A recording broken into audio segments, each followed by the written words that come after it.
유튜브로 읽는 박정희 전기 6권 한 운명적 인간의 나상 JP와 DJ의 인연.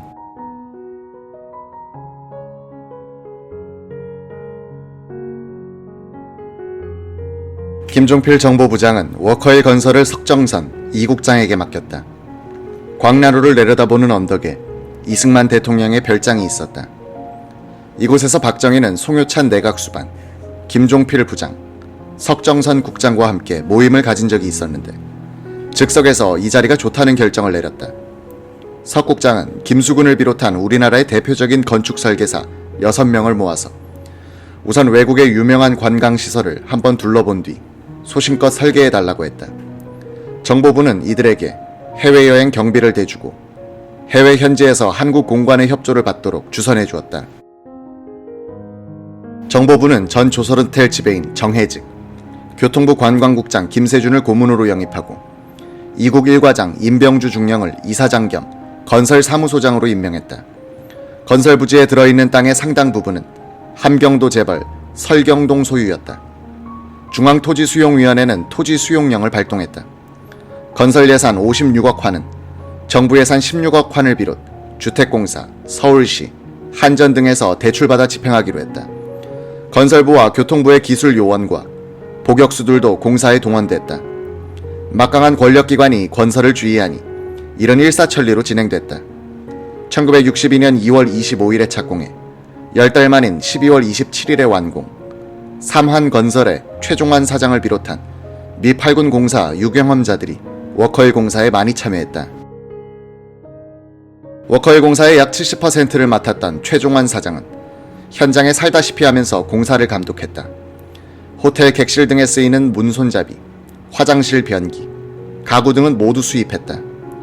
워커힐 건설은 최초의 국제수준 호텔과 공연장을 만드는 공사였으므로 건설 회사들은 이를 통해서 신기술을 많이 배우게 됐다. 한국민속관 건설에서 시도된 철근 콘크리트조, 단청공사는 콘크리트로서 목재의 질감을 살린 것으로 그 뒤 국내에서 유행하게 된다. 전자광선 감지에 의한 자동 개폐문, 회전 무대, 중앙 집중식 냉난방, 에스컬레이터, 실내 볼링장 설치도 최초의 경험이었다. 워커힐 공사는 우리나라 건축계의 중대 사건이었을 뿐만 아니라 현대적인 관광산업을 도입하게 되는 최초의 계기가 되었다. 정부는 1962년 6월 26일 워커힐을 관리할 회사로서 국제관광공사를 세웠다. 관광공사는 워커힐을 비롯하여 대한여행사, 반도, 조선호텔도 인수하여 정부 주도의 관광산업 진흥에 나섰다. 1963년의 외국인 관광 수입은 151만 4천 달러. 이 가운데 주한 유엔군의 공헌도는 약 81%였다. 이 광나루 위락단지에 6.25 전쟁 때 8군 사령관이었던 워커 장군의 이름을 따서 장명을 한 것은 이 공사의 자문역을 맡았던 정해직의 발상이었다.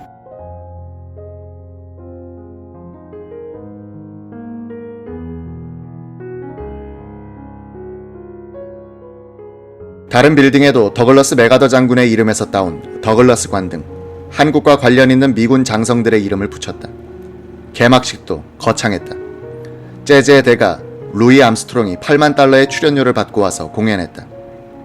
워커힐 공사 현장 소장이었던 정보부 이국 1과장 임병주 중령, 주 시공자인 삼환의 최종환 사장에게 공사를 잘해주신 보답으로 상을 드리고 싶은데 뭐 원하는 것이 있으면 말씀해 주십시오 라고 했다. 최 사장은 건설업자에게 소원이 있다면 공사를 많이 할 수 있게 되는 것 이외에 무슨 소원이 있겠습니까? 소원이라기보다 부탁이 있다면 여권 3개만 내주십시오 라고 대답했다. 이 여권으로 해외 공사 수주 상담에 나섰고 삼환은 해외 건설 시장 개척의 선구자 역할을 하게 된다. 1963년에 들어와서 김종필이 권력 투쟁에 휘말려 외유하면서 그 후임 정보부장으로 임명된 김재춘은 이른바 4대 의혹 사건을 조사, 워커힐 공사 관련자 수명을 횡령 등 혐의로 구속했다. 그러나 정치자금을 조달했다든지 구조적인 대규모 부정은 발견되지 않았다. 석정선에 따르면 새나라 자동차 공장에 손을 댄 것도 워커힐 건설처럼 경제발전이란 의혹이 앞서다 보니까 담당자가 누가 됐든 우선 돈벌이가 될 만한 공장을 만들어 놓으면 될 것이 아닌가 하는 생각에서 추진한 것이라고 한다. 정치자금 조달을 목적으로 했다든지 하는 주장은 모략이고, 일을 하다 보니까 무리가 생겼으며 이는 과욕과 경험 부족 때문이란 설명이다. 1961년 10월 대만의 쌍십절 행사에 참석했다가 멜로이 미 8군 사령관으로부터 워커힐 건설 제의를 받았던 김종필, 석정선은 귀로에 도쿄에 들렀다. 이케다 총리와 만나 한일 정상회담 개최에 합의한 김종필과 석정선은 자동차 조립 공장 건설에 대한 탐색을 하기 시작한다. 정보부 창설 참여자인 최영택 참사관의 안내를 받으면서 석정선은 도요타, 닛산 등 자동차 공장들을 견학했다. 거류민단 부회장 출신의 실업인 박노정이 김종필 부장에게 자동차 조립 공장 건설에 출자할 뜻을 밝혔다.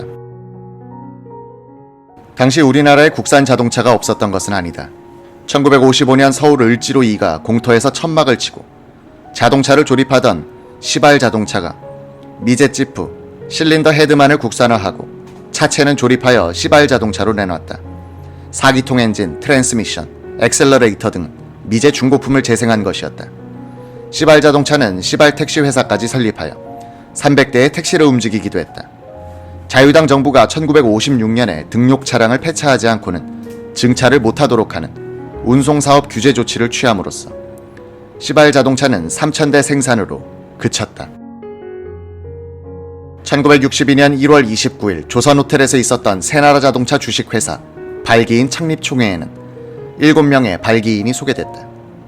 5.16 쿠데타에 자금을 댔던 남상옥, 김종필의 형 김종락, 석정선이 발기인에 포함돼 있었다. 10억 환의 자본금 가운데 3억 환은 박노정이 되고 나머지는 김종락이 전무로 있던 한일은행에서 융자받기로 했다. 설립 과정에서부터 정치성을 띤 이 회사는 운영에서도 권력의 뒷받침을 많이 받았고 이것이 이 회사의 단명을 재촉했다.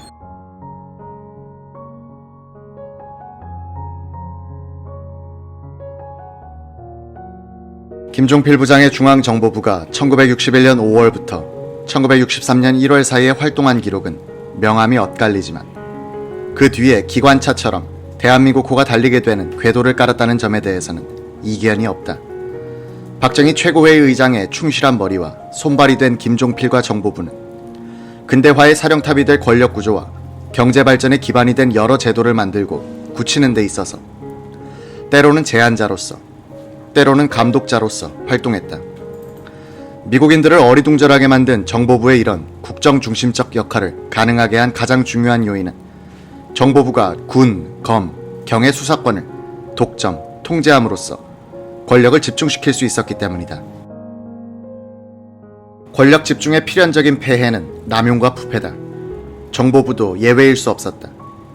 정보부 6국장으로서 정치 사건들을 많이 수사했던 전제구는 이렇게 말했다.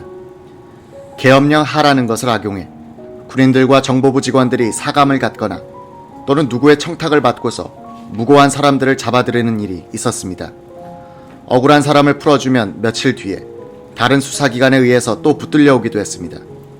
정보부 직원만 되면 운전사까지도 수사권을 행사하려고 하는 분위기였습니다.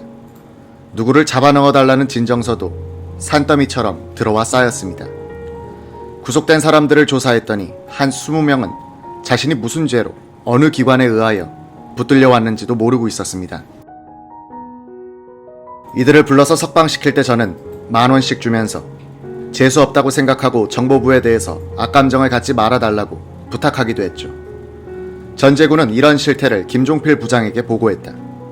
김 부장은 직원들을 집합시켜놓고 앞으로 중요 사건 수사에서 6국장 승인 없이는 연행해서는 안 된다. 정당 간부, 기업체 부장급 이상, 언론계 간부 등을 연행할 때는 6국장의 승인을 받으라. 위반하면 엄벌한다고 경고했다. 이 무렵 곤욕을 치른 이가 김대중 전 민주당 대변인이었다. 그는 1961년 5월 13일에 있었던 강원도 인제 보궐선거에서 당선됐다.